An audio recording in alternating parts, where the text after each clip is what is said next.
Comme annoncé par le président de la transition pendant sa tournée républicaine en décembre dernier, les travaux de réhabilitation des voies secondaires de la commune de Port-Gentil ont démarré. Le ministre des Affaires étrangères a procédé malgré la pluie au lancement officiel des chantiers dans les quartiers des 4 arrondissements de la ville pétrolière. Christelle Ntsam, Rodney Mayulu. Au grand bonheur des populations, le ministre des Affaires étrangères et son collègue des Travaux publics donnent le coup de pelle marquant le lancement officiel des travaux de réhabilitation des voiries secondaires de Port-Gentil. À l'endroit des entreprises adjudicataires de leurs services et Soko TP, Régis Onangandia a tenu un langage franc. Ces projets relèvent de l'initiative personnelle du chef de l'État, le général de brigade Brice Clotaire Oligui. Je vous invite à faire table rase sur les pratiques anciennes qui ont fait que Port-Gentil en particulier et l'Ogooué maritime en général soit le dernier de la classe. C'est terminé. L'argent des travaux doit rester aux travaux. Parce qu'il y a eu beaucoup d'argent à Port-Gentil, beaucoup de projets pour Port-Gentil et très peu de réalisations concrètes. Au total, 5 km de routes seront bitumées pour un montant de 5 milliards de francs. De quoi susciter l'intérêt de tous dans l'exécution de ces chantiers d'envergure. Ça veut dire que ce projet n'engage pas seulement le gouvernement ou les enfants de la province. Ce sont des projets qui nous engagent tous. Messieurs les responsables de la commune, prenez sur vous ce projet. Associez-y les populations. Nous ne viendrons pas ici tous les jours faire le gendarme. Le premier gendarme, c'est vous. Il faut y veiller au quotidien. Le jour où vous constatez que ça n'avance pas, il faut le dénoncer.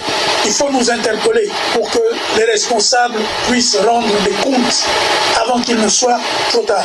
Outre le respect du cahier de charges et des délais d'exécution qui varient de 3 à 6 mois, le membre du gouvernement a instruit les opérateurs économiques au respect scrupuleux du volet social de ce projet, conformément à la volonté de l'exécutif. Le président a demandé que les jeunes de la commune soient associés à l'exécution des travaux. Ça veut dire quoi? Que tout le temps que dureront ces travaux, les jeunes devront être recrutés. 4 tronçons sont concernés par cette première phase, à savoir route aéroport tournant Massoukou dans le 1er arrondissement, nouvelle route mini-prix persistance 2e arrondissement, tournant SEG Carrefour Poabou 3e arrondissement et Izoua marché Mokala boulangerie Matonda 4e arrondissement. Entre rénovation et construction de ces routes en béton armé, eh bien, le paysage urbain gabonais connaît désormais un visage plus reluisant.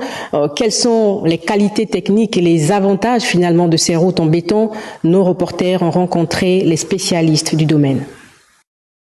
Spécialement conçues pour résister à tous les types de trafic et à des conditions climatiques extrêmes, les revêtements des routes et ruelles en béton armé présentent des avantages en termes de durée et de confort. Les routes bétonnées sont mieux que les routes bitumées. Parce que le bitume, ça ne supporte pas les huiles, ça ne supporte pas les trucs comme l'essence et tout ça la mer. Ça, c'est mieux. C'est une bonne politique pour le président de la République. C'est très bien. On a une latérite 20 d'épaisseur, on a une GNT 15 d'épaisseur, béton, on a le béton 15. Donc ça nous fait, on est à 40. C'est plus efficace que le bitume. Entre construction et rénovation, l'environnement des travaux avance à un rythme bien soutenu. Le béton il est assez solide parce que c'est un béton là où nous avons les slums, les tests de bétonnage. Et l'épaisseur aussi nous garantit une rigidité par rapport à la résistance au niveau du béton. Nous avons dans notre entreprise un service de qualité. Pourquoi nous mettons les pavés ici?